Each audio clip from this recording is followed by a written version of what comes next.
अहम ख़बर मदेजी में फुर मज़हमत पुलिस एहलकार ज़ख्मी थियण बाद पुलिस पारां ॻोठ रामण शहर ते चढ़ाई करे घर घर झड़ती वरिती वई आहे। एसएचओ ॾखण रफ़ीक सूमरो जी अॻवानी में मुख़्तलिफ़ थाणनि जे पुलिस अटालनि साण करे जाबदारनि जी गिरफ़्तारी लाइ कार्रवाई कई पई वञे। ॻोठाणनि जो चवणु आहे त पुलिस घरनि में दाख़िल थी औरतुनि ऐं मासूम ॿारनि मथां तशद्दुद पियो जॾहिं त 10 खां मथे ढोर अनाज हंध पिस्तरा ऐं ॿियो सामान पिण खणी वई आहे। अवां खे अहम ख़बर ॾेई रहिया आहियूं। मदेजी में फुर मज़हमत दौरान पुलिस एहलकार जे ज़ख्मी थियण बाद पुलिस पारां ॻोठ रामण शहर ते चढ़ाई करे घर घर झड़ती वरिती वई आहे। एसएचओ ॾखण रफ़ीक सूमरो जी अॻवानी में मुख़्तलिफ़ थाणनि जे पुलिस अटाला साण करे जाबदारनि जी गिरफ़्तारी लाइ कार्रवाई कई पई वञे। ॻोठाणनि जो चवणु आहे त पुलिस घरनि में दाख़िल थी औरतुनि ऐं मासूम ॿारनि मथां तशद्दुद पिण कयो जॾहिं त 10 खां मथे ढोर अनाज हंध बिस्तरा ऐं ॿियो सामान खणी वई आहे। ॻोठाणनि दाहियो आहे त पुलिस एहलकार घर में बीठल मोटरसाइकिल पिण खणी वई आहे जॾहिं त रस्ते मां 3 ॼणनि खे खंभे वई आहे।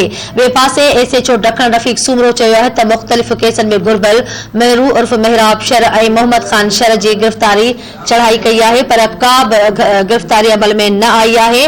वाज़ेह रहे त आरआई लिंक रोड ते हथियारबंदनि ड्यूटी तां वापसि घर वेंदड़ पुलिस एहलकार सदाम दायो खे फुर मज़हमत ते सख़्त ज़ख्मी करे छॾियो हुयो।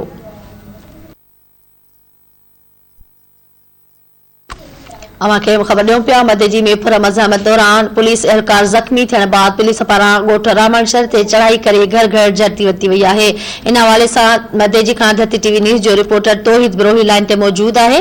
जी तौहीद, आगाह कजो। जी बिल्कुल सुबह सवेरे जो पुलिस एहलकार सदाम दायो जी फुर दौरान गोली लगे जो जख्मी जो मामलो आहे उहो इन वक़्तु नओं रुख़ अख्तियार कयो आहे। पुलिस जेका आहे राब्तो करे ॿुधायो त पहिरियों जेको एहलकार जे घर में लॻो आहे जितां जांच कई आहे त एहलकार जेको शराब जे नशे में व्यक्ति जेको आहे सिटी पिस्तौल सां पाण खे गोली हई आहे। गोली ते एहलकार बेहोश आहे जंहिंजे वासन जेको आहे कूड़े जो ड्रामो रचाए करे ज़ख्मी खे मोटरसाइकिल समय लिंक रोड ते रखी फुर दौरान मज़हमत जो ड्रामो जेको रचायो आहे। हिते वधीक एहलकार सदाम जेको दायो आहे उहो 10 ॾींहं खां थाणे तां गैरहाज़िर रहे को बि फुर जो वाक़ियो न थियो आहे ऐं जेको हथियार जेको इस्तेमालु कयल आहे उहो हथ कयो आहे। हुन हमिल जेका गोली जी आहे उहा घर मां बरामद थी आहे।